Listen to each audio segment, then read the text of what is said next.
So trivia lang tayo guys. So mas efficient ito kaysa sa power bank kasi ang flash fish natin is meron tayong AC output. So pwede tayo makapagpatakbo ng TV, electric fan, then ilaw. So lahat po ng medyo mabababa lang na wattage. Di katulad sa power bank guys. So madalas lang yan sa USB, then mga charging ng cellphone. So kung gusto mo ng portable at madaling gamitin na backup power, sulit na ang Flash Fish 300. Try this yourself.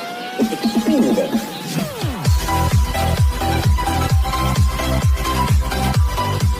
Mga ka-Solar Tech, kung naghahanap ka ng portable power station na swak sa brownout, this video is for you guys. So ito po ay magre-review tayo ng Flash Fish Solar Generator guys. So pag-usapan po natin dito yung full spec, paano gamitin, ilang oras ang charging sa ating AC outlet at sa 30 watt solar panel guys.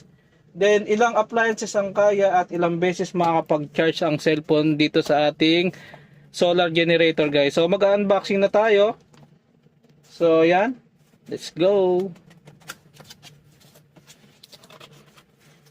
So ang Flash Fish 300 ay isang portable station, para siyang mini generator pero walang ingay, walang gasolina, rechargeable at pwede sa solar guys. So ito po yung ating Flash Fish.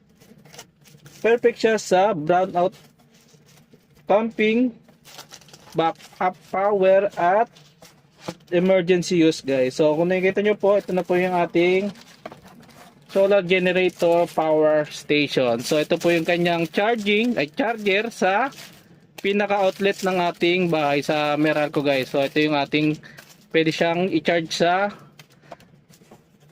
bahay natin guys. So syempre meron tayong solar, so hindi na natin kailangan yan. Gagamitin lang natin to guys once na makulimlim, maulap, may bagyo yan, para makapag-charge tayo ng ating power station guys. So kung nakikita nyo po, ito unboxing na ho natin. So ito guys, napakaganda ng kanyang appearance guys. So yan po yung kanyang spec. So battery niya is 198.4 watts hour. So katumbas siya ng 15 Ah. So live PO battery na po siya. Napakagandang battery na po yan. So rated power, so kung isipin nyo 300 watts yung kaya niya guys. So syempre yung mga TV natin o kaya electric fan, so nasa 52 60 watts lang po yan, kaya kayang-kaya ng ating solar generator yan guys. So yan po, ang AC output niya is 220 60 Hz. Then yung DC niya guys, so 15 volts 5 ampere. Solar charging niya is 18 to 50 watts guys. So yun na nga guys. So pag-uusapan naman natin yung kanyang ports dito guys. So ito yung mga saksakan guys. So kung nakikita nyo po, merong on off. So dito po tayo pwedeng mag on off, magbukas. So kung nakikita nyo po yung volts niya, then yung battery niya guys. So medyo full siya, ay medyo full talaga.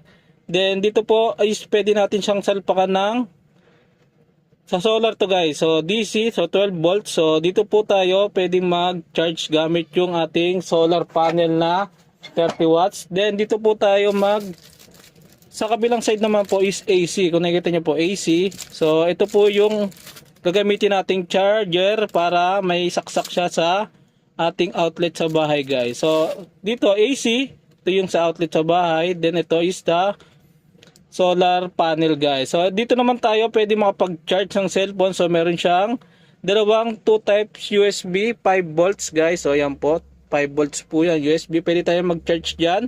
Then ito meron tayong saksakan guys. So meron tayong isang outlet. So yung outlet na yan, pwede natin yan lagyan ng extension guys. Kung gusto niyo ng maraming saksakan, so pwede naman kayo maggamit ng extension para makasaksa kayo ng TV at electric pan guys. Flashlight. So meron tayong LED light. So paano siya i-open? Syempre nandito po yan. So ito po yan. Hindi naman siguro nagkakamali. So pwede natin yang, ano ba yan? Tigas. So siguro dito yan guys. So tara, pindutin na natin to. So ito yung flashlight guys. So yan, flashlight. Then yung LED niya, so sobrang lakas ng LED niya guys. So yan, pang ilaw talaga sa buong bahay.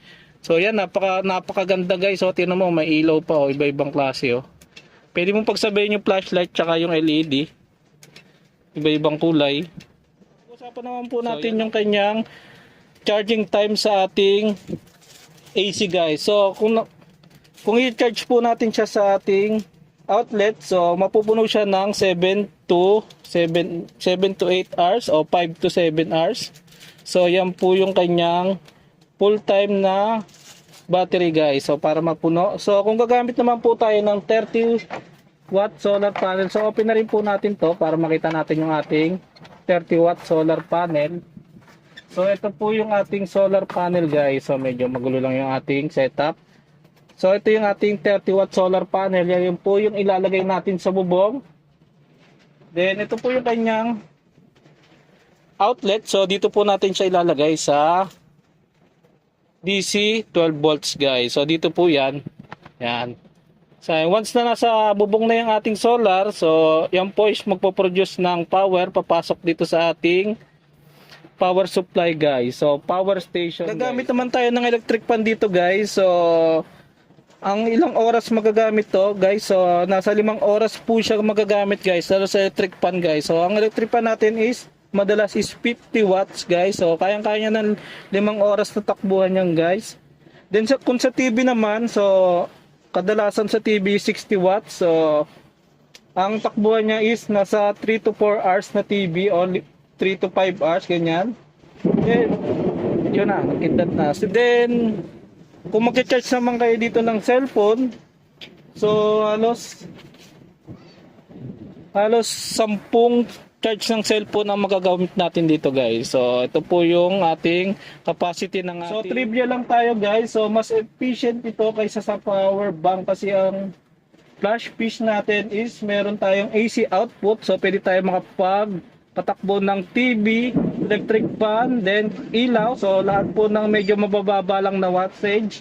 Di katulad sa power bank guys. So madalas lang yan sa USB, then mga charging ng cellphone. So kung gusto mo ng portable at madaling gamitin na backup power, sulit na ang Flash Fish 300. So especially kung may maliit kang solar panel, pwede mo siyang gamitin kahit off-grid guys. So yun lamang guys. So sana meron kayong natutunan sa aking review. So yun lamang. Peace out.